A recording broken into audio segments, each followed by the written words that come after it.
Saint-Étienne lourdement défait en Bretagne face à Brest. Les hommes d'Olivier Dalloglio sont désormais bons derniers de Ligue 1. Si le technicien a annoncé être en colère auprès de ses joueurs, ce dernier a surtout pointé du doigt leur niveau. Si le dégraissage est encore en cours, le mercato de l'ASS continue de connaître des rebondissements. Alors retour sur la semaine des Stéphanois pour le journal de Peuple Vert.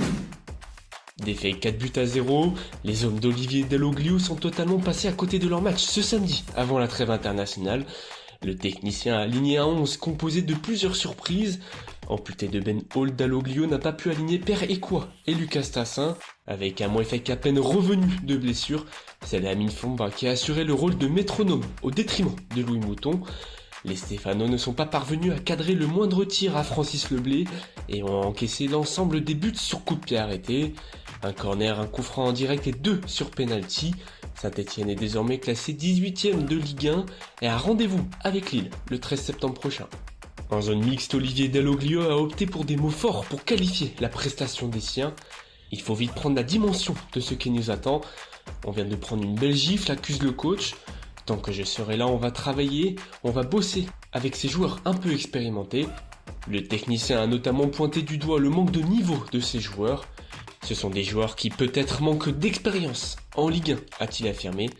À un moment donné, il va falloir vite s'adapter, que tout le monde s'adapte le plus vite possible, insiste-t-il.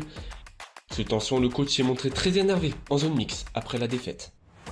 Mais la bonne nouvelle de la journée se constitue avec la victoire des féminines en amical. Les Amazones s'étaient imposées face à Nice par 4-0 la semaine passée.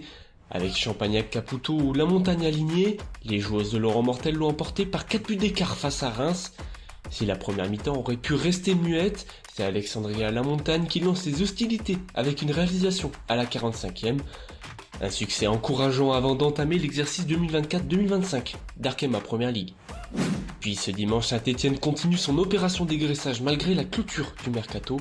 Annoncé du côté de l'Égypte, Mahmoud Bentaïg évoluera la saison prochaine avec le très titré club égyptien des Zamalek sous la forme d'un prêt avec option d'achat. Le latéral gauche marocain n'a pas réellement prouvé sous la tunique verte.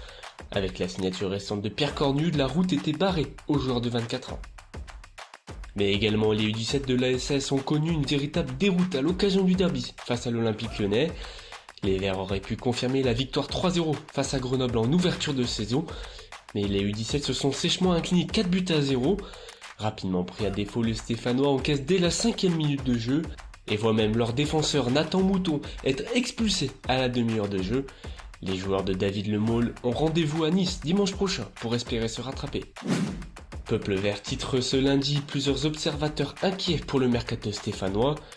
L'ASS n'a en effet recruté que peu de joueurs expérimentés cet été. Outre Abdelhamid, les dirigeants stéphanois ont préféré signer des prospects. L'after-foot de RMC est revenu sur la situation du club du Forêt. En fait, c'est l'équipe Ligue 2 de l'an dernier, avec 1 ou 2 ajouts. T'as 4-5 mecs, mais est-ce que c'est des mecs qui vont t'apporter une vraie plus-value, s'interroge Walid Dacherchour. Avant de rajouter, tu as pris Abdelhamid, mais franchement, moi je suis très inquiet pour cette équipe. Moi je suis déçu, affirme Damien Perky. Je pensais qu'on allait construire une équipe qui allait faire bonne figure, qui allait pérenniser aussi le club dans cette division. Pour moi, le mercato de l'ASS sur ce qu'il a été fait est insuffisant, affirme-t-il. Et puis ce lundi, Quevilly Rouen a officialisé la venue en prêt de Beres Owusu. Titularisé face à Monaco, le défenseur constitue une belle promesse de la formation stéphanoise. Un transfert certes inscrit dans la volonté des dirigeants de dégraisser, mais avant tout une occasion pour Owusu de gagner en expérience sur le terrain. L'ASS a profité de l'occasion pour prolonger son joueur jusqu'en 2027, plus une année en option. Dans la même dynamique, Saint-Étienne et le FC Annecy sont tombés d'accord pour le prêt de Karim Cissé. Professionnel depuis 2023, le milieu offensif de 19 ans n'était plus apparu lors d'un match officiel de l'équipe première depuis décembre de la même année, face à Guingamp. Enfin, si Batu Binsika, Abdelhamid Davitashvili ou encore Mathis Amougou ont été convoqués par leur sélection, Lucas Tassin a annulé son voyage avec la Belgique. Appelé dans un premier temps, l'attaquant ne s'est finalement pas présenté après que des discussions entre l'ASS et sa sélection aient eu lieu. Dans un premier temps annoncé proche de la Belgique ce lundi par Sacha Tavioleri, Léo Petro était finalement évoqué du côté de la Turquie. Konyaspor aurait fait une offre pour acquérir le joueur, mais le journaliste Sacha Tavioleri rajoute un imbroglio en interne quant à ce dossier. Ce dernier révèle sur X Un partenaire commercial du groupe Kilmer aurait accepté une offre, alors que la direction de Saint-Étienne a décidé de compter sur Petro. La situation paraissait floue, mais le journaliste belge clôture le dossier ce mercredi. Le haut Petro aurait finalement décidé de se battre pour obtenir sa place dans la rotation.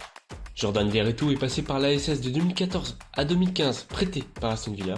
Une grosse saison sous la tunique verte avec 36 matchs disputés pour 7 buts et 7 passes décisives.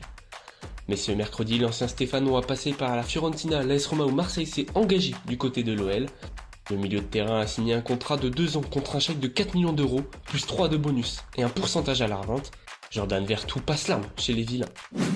Et puis ce jeudi révélé sous la tunique verte, William Saliba a été nominé par France Football pour le Ballon d'Or 2024. Si la distinction est désormais basée sur la prestation des joueurs sur une saison, et non plus sur une année civile, le défenseur formé à l'ASS figure parmi les grands noms du football mondial.